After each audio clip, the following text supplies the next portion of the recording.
ডুবাইছে। আপনি ভেতরে। আচ্ছা, জেলখানায় ঢুকছে? আচ্ছা আচ্ছা, আরো কোনো জিন আছে হুজুর তার পিছনে? হ্যাঁ, আর নাই না? এখন আপনারা হুজুর কাজ করেন, আপনারা এই রুগীর বাড়িতে যান, যাওয়ার পরে দেখেন যে 3টা তাবিজ আছে। এই তাবিজগুলো কোন কোন জায়গায় আছে এই রুগীর সামনে আপনারা তুলে নিয়ে আসেন। যান, আল্লাহর হুকুমে যান।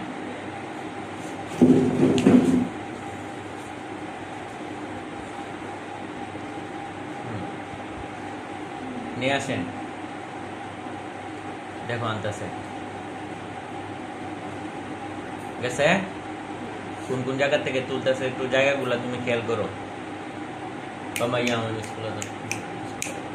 আল্লাহ কুরআনে কারীমে রসুলে তাকে দেখার তৌফিক দান করবে, আমিন। দেখো তোমরা বাড়ি কোন কোন জায়গা থেকে তুলতেছে?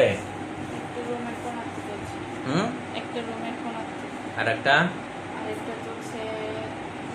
রাস্তার জুড়ে বলো। রাস্তার সামনে, রুমের সামনে রাস্তা আছে। হ্যাঁ, আর একটা চলছে ঘরের মেইন দরজার সামনে। আচ্ছা, ওই বাড়িতে হুজুর আরো কোনো তাবিজ আছে? না, আর তাবিজ নাই? তাহলে আপনারা এক কাম করেন, তাবিজ দিয়ে আল্লাহর হুকুমে নিয়ে আসেন।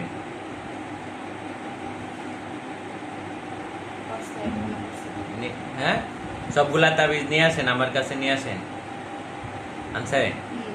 বিসমিল্লাহ। তুমি দেখবে তাবিজগুলোর মধ্যে আগুন দ্বারা ফুটে দেবে। বিসমিল্লাহ, আল্লাহুম্মা ইন্নী আসআলুকা আল্লাহ ইন্নাল্লাযীনা ফাতানুল মুমিনিনা ওয়াল মুসলিমাত। আল্লাহ কুরআনের বরকতে এই রোগীকে যে দাওয়াতগুলো করেছে সবগুলা কেটে দেবো, আমিন। সবগুলা ফুরে দেবো, আমিন। আগুন দ্বারা ফুরে দেবো, আমিন। দাও, বুঝছে? বুঝতেছে না? হ্যাঁ, আচ্ছা, এই রুগীকে কি কোনো কিছু হুজুর খাওয়ানো হয়েছে? খাওয়ানোর মাধ্যমে তাবিজ করা হয়েছে? দেখেন তো কোনো কিছু তাই খাওয়ানো হয়েছে কিনা। পেটে আছে? তুমি দেখতে পারবা কি বাসে, দেখো তো কি খাওয়ানো হয়েছে, কে সাথে মিশে। বিসমিল্লাহির রহমানির রহিম। আল্লাহ কুরআনে কারীমের বরকতে তাকে দেখার তৌফিক দান করো কি খাওয়ানো হয়েছে, আমিন। দেখো কি খাওয়াইছে, কে সাথে মিশে। আচ্ছা, হুজুররা কি সাথে মিশে খাওয়ানো হয়েছে? পানি না ভাত না শরবত না কে সাথে?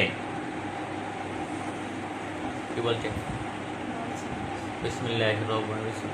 ইয়া সামিউ আসমাই। আল্লাহ কুরআনের বরকতে আল্লাহ মুয়াক্কিলদের কথা থেকে শোনা তৌফিক দান করো, আমিন।